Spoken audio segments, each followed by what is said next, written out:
Hey there, true crime fans. Ever heard of Lisa Theris? She was legally blind and survived the wilderness. How is that possible? July 2017, Alabama. A 25-year-old woman vanishes without a trace. Lisa Theris, legally blind and with zero wilderness survival skills, just disappeared. The last people to see her? Two men. They got arrested for burglary not long after. But Lisa? She was gone. Her family reported her missing. Search teams scoured the area. Nothing. No calls. No texts. It was like she'd been swallowed by the earth. Days turned into weeks. Whispers started. People feared the worst. I mean, what else could you think? Then, 28 days after she vanished, something happened. A driver spied a figure stumbling out of the woods near a highway. It was Lisa. But she wasn't the same woman who disappeared a month earlier. She was naked, filthy, sunburned, and she weighed just 90 pounds. Her body told a story of survival.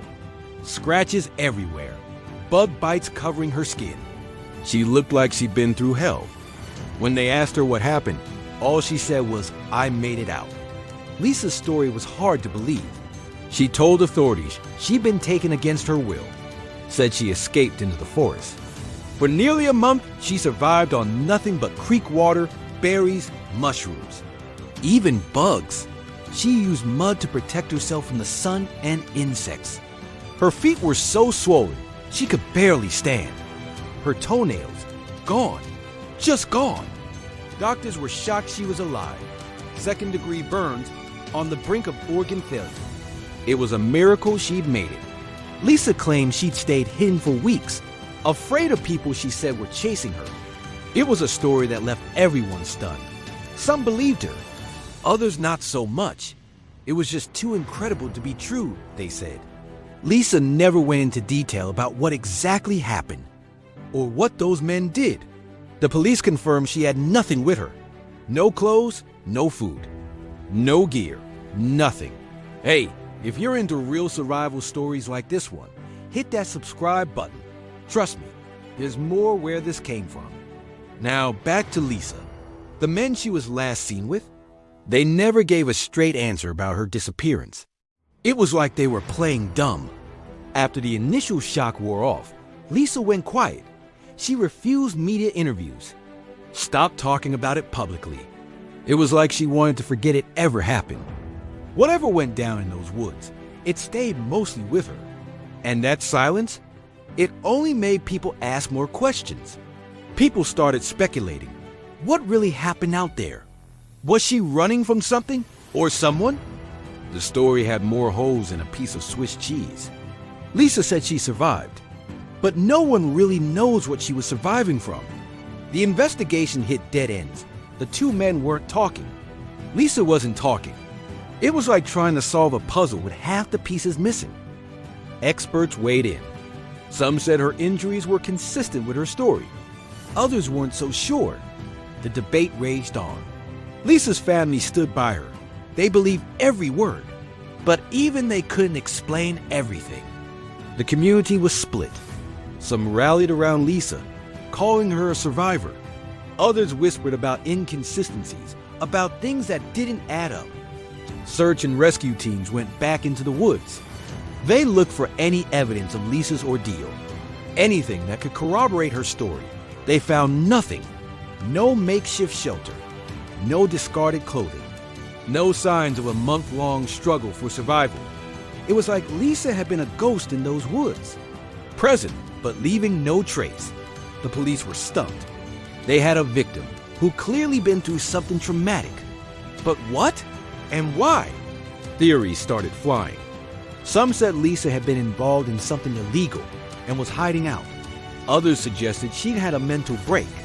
But none of these theories could fully explain what happened to Lisa, or why she emerged from those woods in the state she did.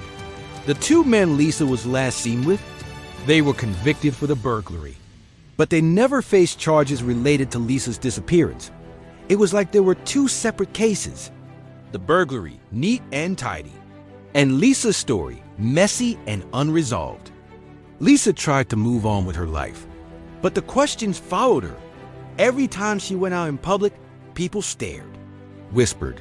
She became a local legend, the woman who survived a month in the woods. But was that really what happened? The story made national news. For a while, everyone was talking about the Alabama woman who vanished into the forest. But as time passed, the story faded from the headlines. Life in the small Alabama town went back to normal.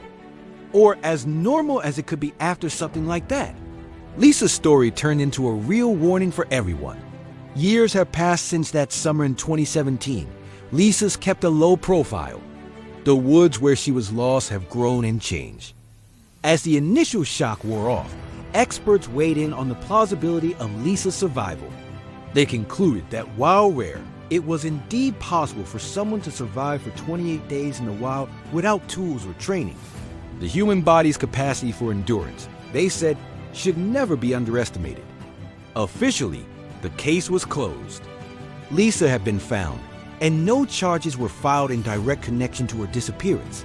But in the court of public opinion, the jury was still out. People continued to wonder, to speculate, to seek answers where perhaps there were none to be found. Some stories don't have neat endings. Some mysteries stay unsolved. And Lisa's story? It's one of those that keeps you up at night. Makes you wonder what you'd do if you were lost in those woods. Would you survive like Lisa said she did? Or would the forest swallow you whole?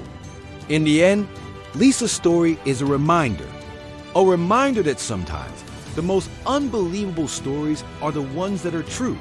Or are they? That's the thing about stories like Lisa's. They leave you wondering, questioning, and maybe, just maybe, looking over your shoulder the next time you're near the woods. Because who knows what secrets those trees hold? What stories they could tell if they could speak? Lisa Theris walked out of those woods, but part of her story will always remain there, hidden in the shadows, just out of reach. And that, my friends, is the most chilling part of all.